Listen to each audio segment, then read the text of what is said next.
Voy a leerles am, algo rápidamente. Gracias, buen siervo. Se vuela cuando le digo así. La doctora Stone y el teniente Kowalski, enviados a reparar el telescopio Hubble, recibe la noticia de que los rusos han destruido un satélite y que los restos se acercan a gran velocidad. Solo tienen un par de minutos para abortar la misión, pero tardan demasiado tiempo y los residuos volantes chocan con el telescopio y con el transbordador. Stone acaba flotando a la deriva, pero Kowalski la alcanza con un equipo de cohetes propulsores. Inutilizado el transbordador, los dos deciden tratar de llegar a la Estación Espacial Internacional a unos 1500 kilómetros de distancia. Cuando llegan e intentan agarrarse a la nave, las piernas de Stone se enredan en su paracaídas del módulo Soyuz. Echa mano del arnés de Kowalski para sujetarse y evitar que se aleje flotando del espacio. Pero Kowalski, para salvarle la vida a Stone y permitir que ésta se meta en la estación espacial, abre el mosquetón de su arnés y se despide flotando. Para que de los dos no sean arrastrados de nuevo al espacio sin oxígeno ni combustible. Se condena a Kowalski a una muerte segura con el fin de salvar a Stone. La gesta de Kowalski, sacrificando su vida de la doctora y dándosela a la doctora, es el núcleo de la trama de la película Gravity del 2013 con Sandra Bullock haciéndola de Stone y Kowalski interpretado por George Clooney. Y hay algo en particular que hay que resaltar de este relato, y es que retrata el espíritu de cualquier misión de rescate, afrontar el peligro con el fin de salvar a otro. Podría ser el comando de un ejército que se mete a una selva colombiana para liberar a los rehenes de un grupo terrorista. Podría ser un retén de lucha contra un incendio forestal para rescatar a un grupo de personas rodeadas por el fuego. O podría ser un equipo marino de la Guardia Civil que se lanza al agua para rescatar a unos náufragos de un accidente marítimo. Podría ser una operación militar para sacar a civiles indefensos de una zona de guerra. En todos estos casos, cuando prevalece una mentalidad de misión de rescate, las personas implicadas se exponen al peligro con tal de salvar la vida de otros, incluso dando su vida en rescate por los demás. La mentalidad de misión de rescate es un compromiso de amor sacrificado, es entrega, es arriesgarlo todo para ayudar a proteger a otro, es meterse en la boca del lobo sin que importe el costo personal. Es como David cuando se enfrenta a un león o a un oso para arrebatar a un cordero indefenso de la boca de la fiera. Esa actitud, hermanos, es todo lo contrario a lo que normalmente mueve a la gente del mundo. En la gente del mundo solo hay una ley, la ley del más fuerte, autopreservación, buscar lo mío, conservar lo mío, evitar peligros a toda costa, salvarme el pellejo sin importar pisotear el de al lado. ¿Sería posible entonces, hermanos, cambiar esa actitud? ¿Es posible que una persona egoísta llegue a ser una persona impregnada de amor sacrificial? En el Antiguo Testamento, en Génesis 37, 26 al 28, hay un precedente. Uno de los hijos de Jacob, Judá, participa en el atropello de su hermano, en el aprobio de su propio hermano. Le propician una paliza y lo echan en una cisterna. se sientan a comer al lado de la cisterna, insensibles al dolor y sufrimiento de su hermano. De repente, al buen Judá, el astuto Judá, se le prende el foco con tal de no decirle la verdad a su padre. Ve una caravana de esclavos. Ah, aquí está la salida. Aquí está donde yo me voy a salvar. ¿Qué les parece si lo vendemos? Y así nos quitamos de cualquier problema y decimos que un animal se comió a nuestro hermano. Astuto, Judá. La transformación, después de 20 años después que sufre Judá, es digna de mencionarla. Judá demuestra que Dios es capaz de reproducir en personas la misma actitud que le movió a él cuando vino a este mundo en misión de rescate. El Hijo de Dios se despojó para buscar y salvar lo que se había perdido. Esa es la misma actitud que el apóstol Pablo quiere ver reproducida en los filipenses y en nosotros. Y sí, hermanos, vamos a hablar de Filipenses en esta mañana, si me lo permiten. Lo que acabamos de escuchar ahorita es solo una pequeñísima introducción, cortita. ¿Sale? Entonces, les pido, vayan buscando en sus Biblias Filipenses 1:27 y vamos a terminar leyendo hasta el 2:18. ¿Sale? El título de este mensaje es Una vida sacrificial en Cristo y está basado ahí en Filipenses. ¿Sale? Levanten la mano cuando ya lo tengan ahí en su Biblia, mientras voy a hidratarme.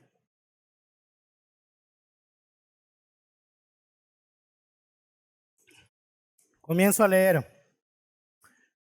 Estoy leyendo en la Reina Valera.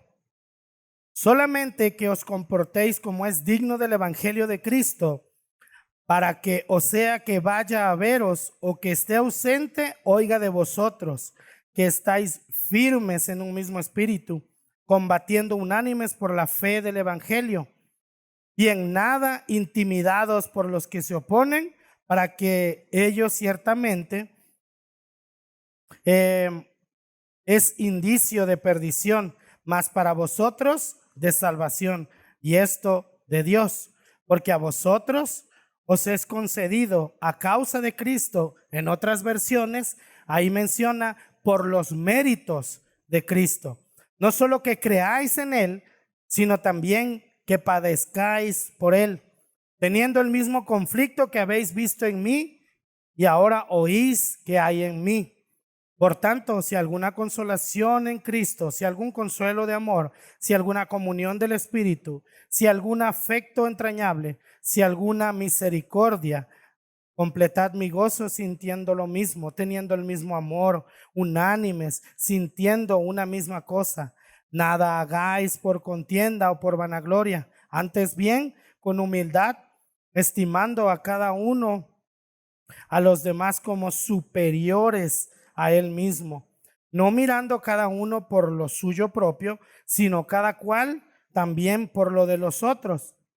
Haya pues en vosotros este sentir que hubo también en Cristo Jesús, el cual, siendo en forma de Dios, no estimó el ser igual a Dios como cosa que aferrarse, sino que se despojó a sí mismo, tomando forma de siervo, hecho semejante a los hombres, y estando en la condición de hombre, se humilló a sí mismo, haciéndose obediente hasta la muerte y muerte de cruz.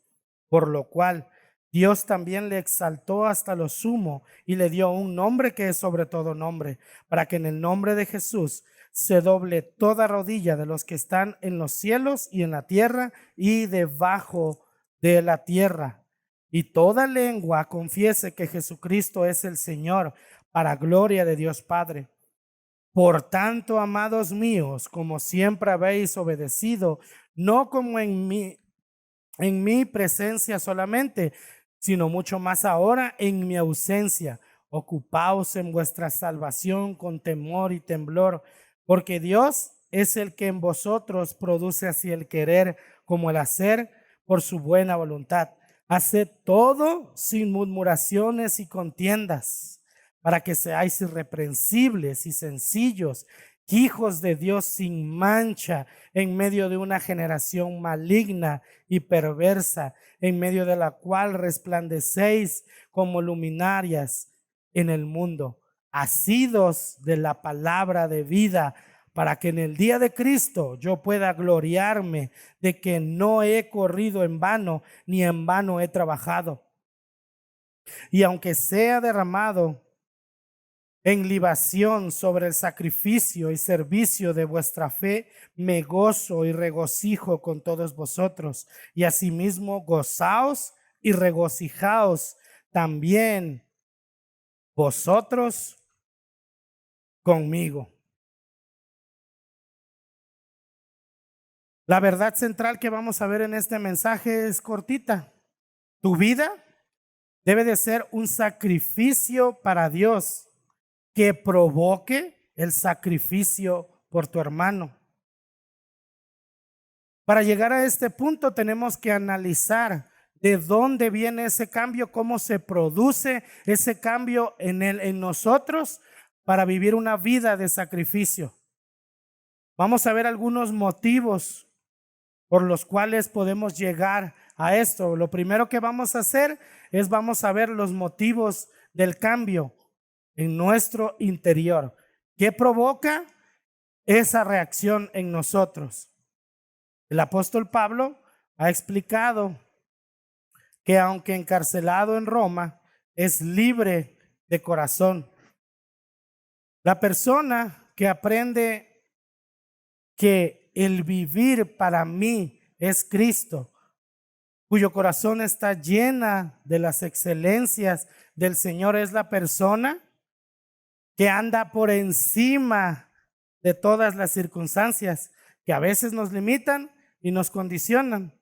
Levanta alas de águila en medio de las situaciones difíciles. Pero Pablo no solamente desea que andemos ahora sí que en ese nivel, él va todavía más allá. Se lo dice a los filipenses: crezcan en el mismo espíritu que le mueve a él, que crezcamos en ese mismo espíritu. ¿Y cuál es ese espíritu? El amor sacrificado. Está en la cárcel de Roma porque había llevado una ofrenda a Israel. Sin embargo, dentro de la cárcel, él dice en Filipenses 4:13, ¿qué dice? Todo lo puedo en Cristo, ¿qué? Estando en prisión, ¿verdad? En cada caso sufría Pablo por hacer el bien. Y este es el espíritu que le dice a los filipenses que el Señor quiere reproducir en todos nosotros, el compromiso de buscar el bien del otro, cueste lo que cueste. Mantener una mentalidad de misión de rescate y ver al otro que está a mi lado como superior a mí. Ahorita vamos a explicar ese punto. El apóstol plantea varios motivos para abrazar el amor sacrificado cuando dice: solamente que os comportéis como es digno del evangelio. En el 1:27 se refiere a nada más y nada menos que la buena noticia que ha producido algo grande en sus vidas y en mi vida. Es la noticia acerca de Jesucristo que demuestra una y otra vez durante su vida, la de Pablo, que busca el bien del otro, aunque esto le cueste sacrificios de todo tipo. Los viajes de la mejor persona que ha existido para mostrar este tipo de sacrificio, los viajes de Jesús por los pueblos de Galilea, predicando en sinagogas, andando en los caminos, todo con el fin de acercar el mensaje del evangelio de Dios, el mensaje del reino de Dios a cada persona. A veces no tenía tiempo ni para comer, pues porque estaba ocupado, ¿verdad? Levantando a personas, sanando personas. dejando incluso la comida ahí en el plato porque Jairo había ido a pedirle apoyo en Mateo 9:19.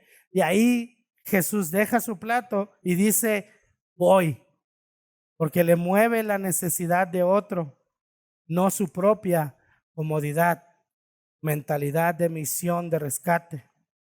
El primer motivo que Pablo menciona aquí es el más importante, el amor sacrificado de Jesucristo por ustedes y por mí. No hay mejor ejemplo de una mentalidad así como la de Cristo, quien vino a este mundo, se despojó de su divinidad, caminó entre nosotros siendo hombre, padeció lo que nosotros padecemos: hambre, frío, calor, tristeza, amargura, y aún así la mantuvo su mentalidad, su obediencia, hasta estar colgado en una cruz y cerrar con broche de oro su sacrificio al decir, consumado es.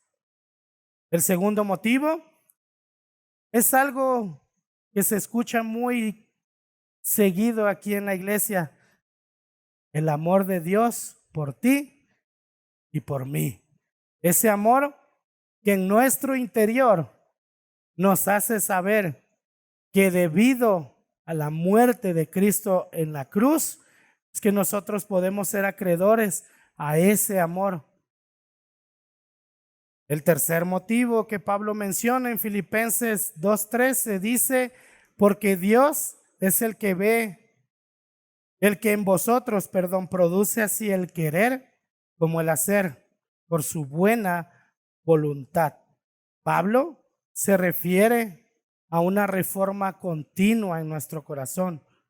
El Espíritu de Dios abre la mente, inclina nuestro corazón e impregna nuestro ser de la buena voluntad. ¿Para qué? Para rendirnos a la salvación del Señor. Entonces, el Señor es el que provoca en nosotros el querer como el hacer. Sin ese impulso del Espíritu Santo en nosotros, ¿qué creen, hermanos? Estaríamos perdidos. La salvación sería solamente una idea que alguien mencionó en algún tiempo. El cielo sería todavía más lejano de lo que lo vemos ahorita.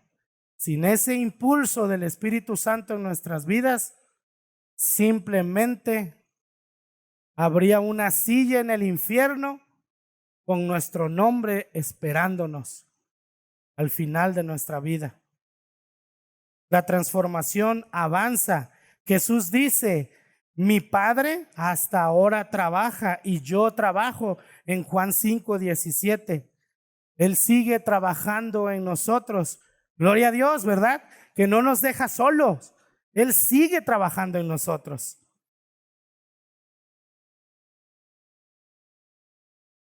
Ahora, el hecho de que Dios siga trabajando en nosotros nos debe dar calma y tranquilidad en medio de la crisis. Dios ha hecho algo grande y bueno. Tiene que ver con la experiencia real de su amor en nosotros. Se colma con la certeza de que la obra de manera continua y constantes para llevarnos hacia la puesta en práctica de su voluntad.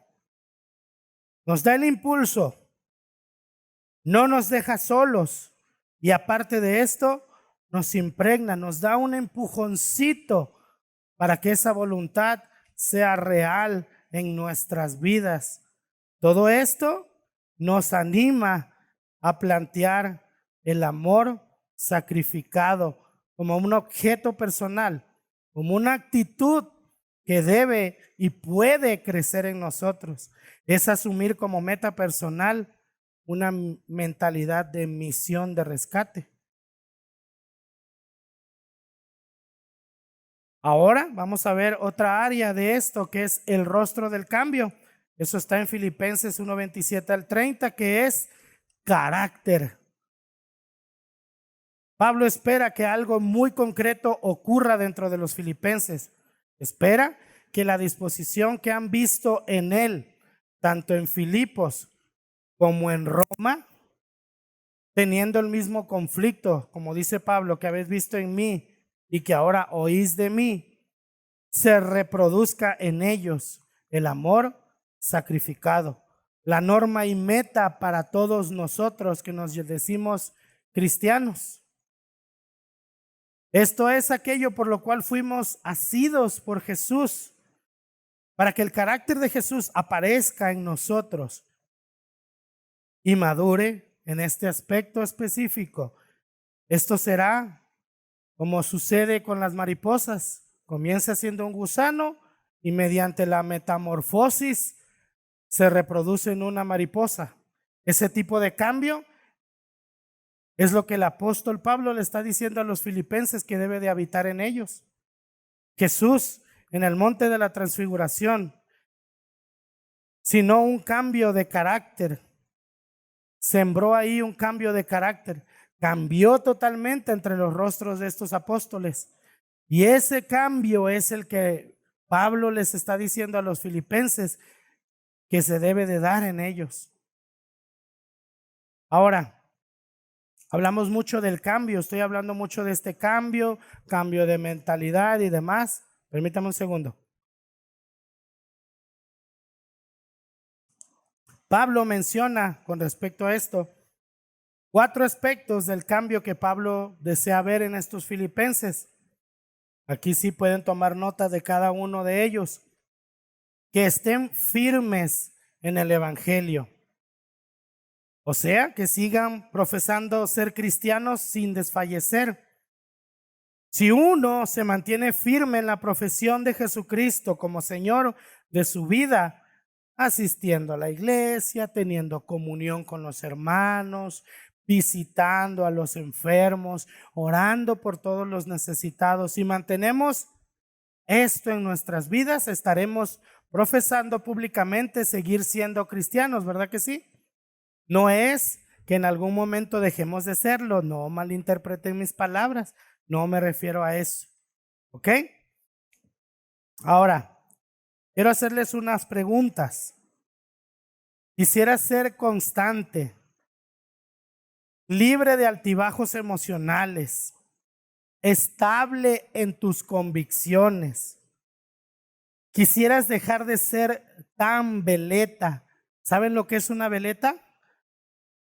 Bueno, para los que no saben, yo me puse a investigar. Una veleta es lo que se pone en los techos para ver para dónde está corriendo el aire, que hace así, norte, sur, todo eso. Esa es una veleta.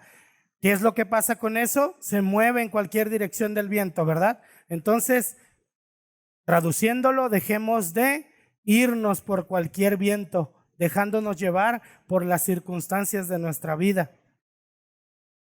¿Quisieras dejar de vivir eufórico e impredecible al mismo tiempo? Bueno, hermanos, la clave está en mantener claro lo que Cristo mediante el evangelio ha hecho en tu vida y en mi vida. Manteniendo el evangelio en nuestra mente constantemente, podremos caminar en fe, paso a paso, día a día, sin importar las circunstancias. No podrás tener dinero en tu cartera, pero Cristo es mi galardón. Podrá estar enferma mi esposa, me pondré triste, pero sé que Cristo es mi galardón. Podré estar sin trabajo. Bendito sea Dios porque tengo ahora tiempo de leer la Biblia más tiempo. ¿Podré estar en pleito con algún familiar? Bueno, pues puede ser una oportunidad para mostrar a Cristo ahí también.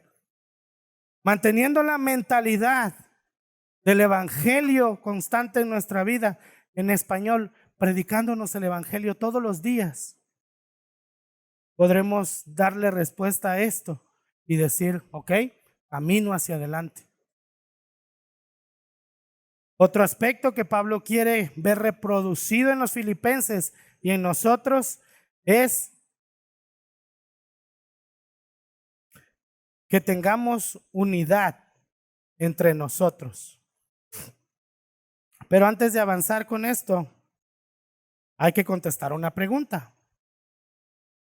¿Qué hacemos si tenemos dudas? ¿Qué hacemos si flaqueamos? No es pecado tener dudas. El fallo está en no hacer nada al respecto y quedarte, ay, nadie me quiere y todos me odian. Si alguien repite lo que sigue, cuidado, no se crean. Quedarse en esa mentalidad determinará entonces cómo vas a caminar en tu vida diaria, en tu caminar con Cristo constantemente. Repasa en tu mente lo que es Jesucristo, las profecías que cumplió, las enseñanzas que dio, la tumba vacía que dejó, las vidas que cambió. Volvamos a la palabra de Dios. Pidamos luz y confirmación al Señor. Y esto es importante. Habla con alguna persona madura en la fe. Compártele tus flaquezas. Dile que ore por ti. No camines solo. Porque Dios no llamó al señor Adolfo o a Nico. Dios llamó a su iglesia a tener comunión. ¿Verdad, hermanos? Amén, sí. Ahora sí, avanzo en el otro. Que tengan unidad entre ellos. Esta palabra me encanta, unidad. Pablo anima a los filipenses a que se mantengan en un mismo espíritu. Esto significa dar prioridad a lo esencial que es el mensaje del evangelio, el mensaje de Cristo. Las personas, todas somos diferentes, ¿verdad que sí? Gloria a Dios por ello. Podemos ver muchas cosas distintas en lo que está a nuestro alrededor. Uno quiere pintar la casa de un color, otro la quiere de otro. El Isra quiere poner el escudo de la América en su casa. El Nico quiere el de las Chivas. En fin, somos todos diferentes. Ahora, tenemos gustos diferentes también, ¿verdad? Unos no toleran el chile que viene en la pizza, otros hasta le quieren poner habanero ahí también. Pero la idea de mantener un mismo espíritu es valorar como prioritaria la vida de Dios que está en mí y que también está en mi hermano. Tenemos algo grande en común todos nosotros. ¿Saben qué es? Jesucristo en nuestras vidas. Podrá ser arminiano, podrá ser calvinista, católico. No, eso no, ¿verdad? Podrás tener ciertas creencias doctrinales. Al final de cuentas, aterrizamos en una cosa. Somos hijos de Dios, redimidos por su sangre y mantenidos en esta tierra por su preciosa gracia. Otro aspecto más que Pablo menciona, que sigan combatiendo el evangelio. Pablo no se refiere a un carácter de pelea, se refiere a la disposición de insistir en hacer el bien a las personas, amando, ayudando, dando bendición, compartiendo el evangelio, compartiendo el pan de la mesa, teniendo comunión unos con otros. Eso es parte de combatir el evangelio. El verbo combatir es algo militar. Evoca nociones de sacrificio, esfuerzo, disciplina. Todo con el fin de cuidar al necesitado y proclamar el mensaje del evangelio. El último aspecto que Pablo quiere aquí es que avancen con Cristo sin miedo. Repitan conmigo, sin miedo. Y como dice el pastor, ¿alguien tiene miedo? Sin miedo. Pablo menciona en nada intimidados por los que se oponen. Como los amos de la joven esta que Pablo liberó en Hechos 16:16, la adivina. Habría personas que veían en el cristianismo en aquel tiempo una amenaza a sus intereses económicos. Se decía que los cristianos eran ateos porque no adoraban a los dioses paganos, o que eran antisociales porque no acudían a las celebraciones patronales, o los que sí van a comer enchiladas ahí a San Lorenzo, o que eran caníbales porque comían la carne y la sangre de un tal Jesús, o que eran pervertidos porque celebraban la reunión de noche, se llamaban hermanos y se saludaban de beso. Siempre, hermanos, siempre habrá acusaciones para con nosotros, siempre. ¿Pero qué? Tenemos que sufrir el vituperio, ¿sí o no? ¿Por quién? Por Cristo, ¿verdad? Yo les pregunto, ¿Jesús merece el oprobio en tu vida? ¿Jesús merece que alguien pase y te escupa la cara por ser cristiano? ¿Lo merece o no? Con ese sí, ánimo me dan. Ching. Vamos a ver ahora la esencia del cambio. Ya mero termino, faltan como 10 páginas. Sencillo, un mensaje cortito.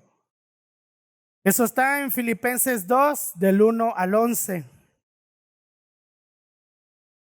El cambio que Dios lleva a cabo en la persona consiste en el paso de una condición a otra, de egoísta, perfectamente envuelto en sí mismo y sus cosas, sus deseos, lo que él quiere, un narciso cualquiera, a una identidad de sacrificio. Una persona que se gasta a sí mismo para ayudar, apoyar, mostrar amor a otros. La meta no es de este cambio, la meta no es anular tu personalidad, sino hacer florecer en ti un nuevo tipo de ser, más próximo a la esencia de Jesús. En otras palabras, ser semejantes a Él. El amor sacrificado, sin embargo, mantiene la entrega sincera. Se anima uno mismo, nos animamos para buscar el bien verdadero. El bien verdadero no es un deseo caprichoso, sino es un deseo de sacrificio. El apóstol plantea dos cosas para que esto ocurra. En primer lugar, que los creyentes recuerden hasta qué punto han experimentado el amor de Dios en su propia vida.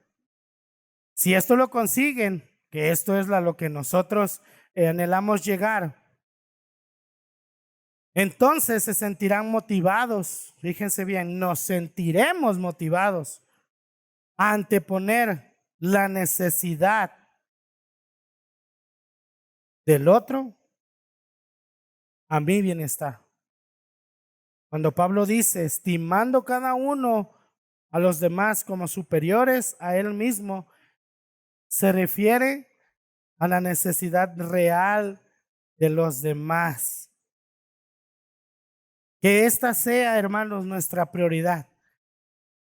Ver a nuestro alrededor, ver qué necesidad hay entre nosotros y anteponer a veces una salidita al cine, con la familia, un tiempo de calidad incluso con mi propia familia, anteponer eso si yo veo a un hermano que está en necesidad. Es difícil, yo lo sé. Me estoy pisando callos bien fuerte y créanmelo. Haciendo este mensaje, fui el primero en caer de rodillas. Cuando Pablo dice estimando a cada uno de los demás como superiores a él, se refiere a la necesidad real de los demás, que esa sea nuestra prioridad. La frase no mirando cada uno por lo suyo propio, sino cada cual también por la de los otros, es sugerente. Exhorta al amor sacrificado como una dinámica dominante. No dice que nos sacrifiquemos por un ideal político, tampoco por un proyecto de iglesia. Es un sacrificio por el bien verdadero, por el bien de otras personas, pero sin que esto provoque la aniquilación de tu identidad. Debe de haber un balance en tu vida. En segundo lugar, el apóstol dice que nos fijemos en el mismísimo, Hijo de Dios, porque siendo Dios, se despojó para venir a la tierra y morir por nosotros. El término no significa que el Hijo dejó de ser Dios, sino que se vació en 3 niveles. Renunció a la libertad autónoma, privilegios y derechos que su condición divina englobaba, y esta parte me encantó. En vez de entrar y salir libremente, en vez de ejercer a gusto su omnipotencia, ahora se sometía plenamente hasta las últimas consecuencias a la voluntad del Padre. Luego renunció a la comodidad del cielo, donde nunca había conocido ninguna necesidad. No conocía el cansancio, el hambre, la tristeza, la soledad, ni el dolor. Pero todas esas cosas entraron a formar parte de su experiencia como Jesucristo. Por último, este Señor Jesús renunció a todos los honores, a todo el reconocimiento que suponía ser el Hijo de Dios en el cielo. Los ángeles le adoraban. Y Jesús, como Dios hombre, dejó de escuchar el santo, santo, santo de los serafines mientras estuvo en la tierra. Más bien fue ignorado, creciendo en pobreza. Estuvo en la tierra y más bien fue ignorado. Cuando se lanzó al ministerio público, muchas voces lo vituperaron, sonaban más que los vítores de estos serafines. El ejemplo de Cristo aclara para nosotros en qué consiste el amor sacrificado. No se trata del amor sofocante de una madre bien intencionada pero equivocada. No se trata de la entrega enfermiza de un cuidador codependiente. No se trata del idealismo apasionado del bien verdadero de otra persona en tu propia libertad de acción. No se trata de anteponerte tú ante los demás. Se trata de encontrar el balance y saber que Cristo se despojó de todo esto para venir a vivir una vida sacrificial por todos nosotros. Pero ¿qué motivó a todo esto? La tercera parte, el motor del cambio. Filipenses 2, 12 al 18.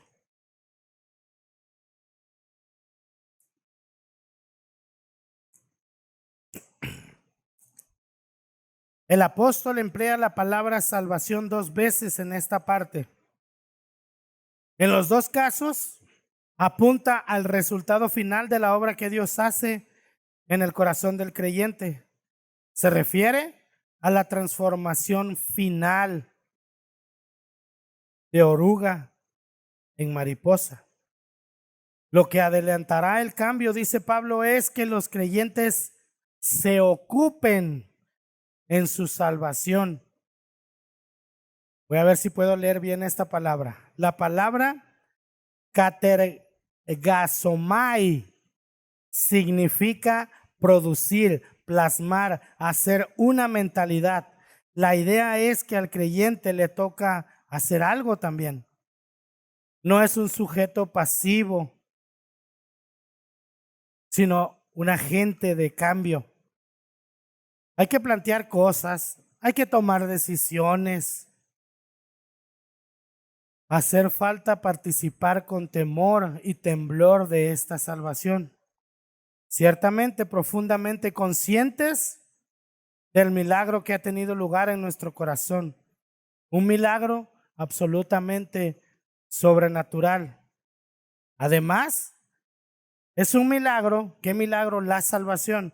Es un milagro que sigue desarrollándose en nosotros. Dios inclina el corazón impartiendo fuerzas, organizando circunstancias y dando fruto al final, el querer como el hacer. A la luz de todo lo que el Señor hace para llevar adelante su obra, nosotros como creyentes debemos de comprometernos a trabajar en nuestra salvación. No que este trabajo nos dé la salvación, sino que ese trabajo viene después de la salvación. Ocuparte en la salvación no significa que en algún momento va a bajar un serafín y te va a decir, ya no eres salvo. Ocuparte en tu salvación significa ir creciendo en santidad, ir creciendo en amor sacrificial por tu hermano, ir creciendo en predicar el evangelio, ir creciendo en su conocimiento a través de la palabra de Dios.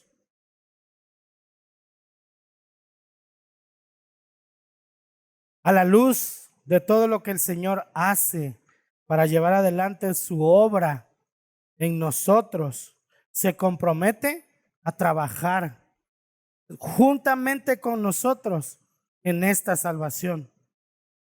Obviamente en la parte humana que nos toca, a sabiendas que Jesús ya cumplió su obra.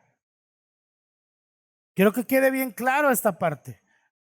No es que tú te vayas a ganar la salvación con tus obras, sino que la salvación mediante el Espíritu Santo va a producir en ti el querer como el hacer para cuidar esta salvación. Y esto supone algunas cosas. Prestar atención a la obra de Dios en tu vida. El creyente, nosotros recordamos en todo tiempo cómo estamos delante de Dios. Repasamos constantemente, debemos repasar constantemente las excelencias del Señor Jesucristo en nuestras personas, en nosotros. Tenemos que leer la Biblia, tenemos que meditar en ella. Eso es parte de ocuparse en nuestra salvación. Eso es parte de mantener una vida inclinada al Señor. Poner medios para que la obra divina crezca. Es como regar una planta en el jardín. No forzamos el crecimiento de ninguna planta, ¿verdad que no? Aunque las abuelitas podrán decir que si yo muevo la planta en un ángulo de 20 grados hacia el sol, la planta va a crecer más.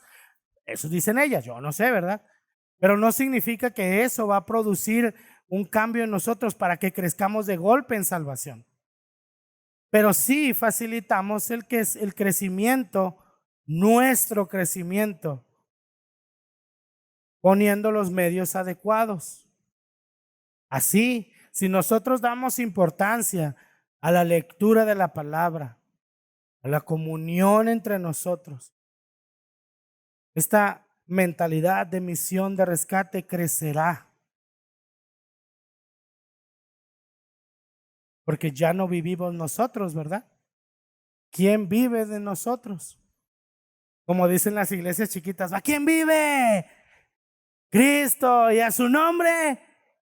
Amén. Ya ven la iglesia chiquita, todo hermana. A rato te picho la coca.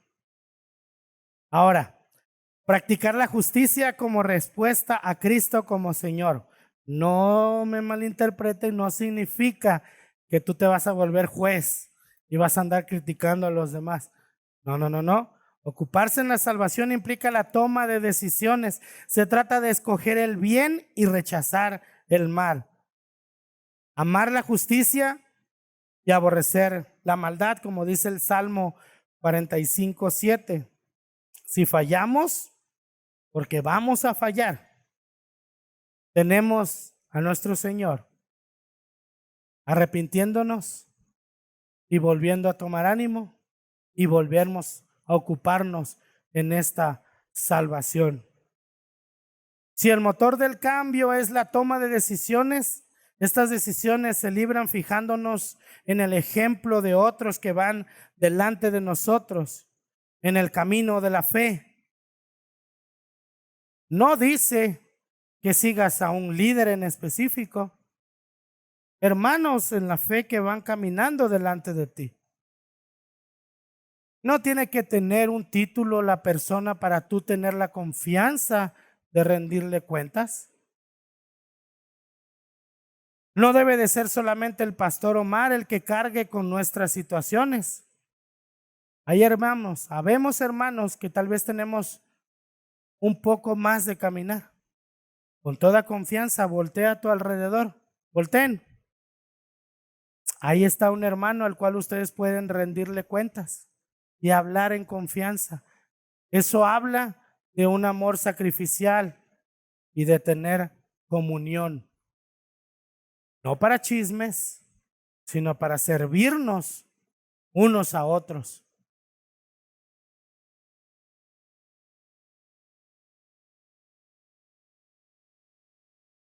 Pablo dirige a los filipenses a su propio ejemplo. Y aunque sea derramado en libación sobre el sacrificio y servicio de vuestra fe, me gozo, dice Pablo. ¿Pero qué es la libación? La libación es una cantidad de vino que se derramaba al lado del altar del holocausto diario. Pablo dice entonces que nosotros tenemos que ser derramados constantemente en sacrificio por los demás.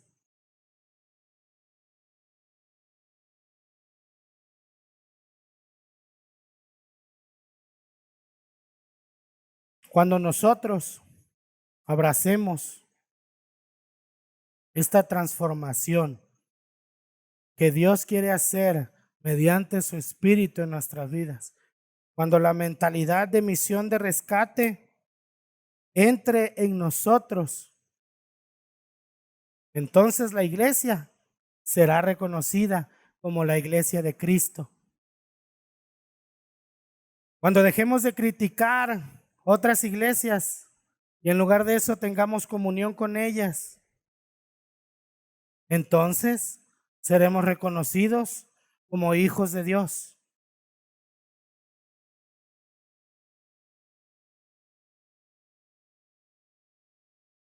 Nosotros somos luminares en este mundo. Nosotros mantenemos la vista de muchos en constante. Nos vamos a la izquierda e inmediatamente, ay, ¿por qué se fue a la izquierda? Entonces, busquemos que esta mentalidad esté en nosotros. Voy a repetir otra vez la verdad central. Tu vida debe de ser un sacrificio para Dios que provoque el sacrificio por tu hermano. Señor, gracias por este tiempo. Gracias que nos permitiste escuchar esto. Ayúdanos que esta mentalidad de sacrificio, Señor, pueda ser real en nuestras vidas. Padre, permítenos ocuparnos en nuestra salvación diligentemente. Permítenos ser una iglesia reconocida por amor sacrificial los unos por los otros. Padre, si hay alguna persona en este lugar que aún no te conoce, humildemente te pido que te reveles a su vida, que sea llevada al arrepentimiento mediante la fe en Cristo Jesús. Gracias por este tiempo. Bendice a mis hermanos, protégeles en su camino a casa, guárdales de todo peligro. En el nombre de Jesús. Amén. Dios les bendiga.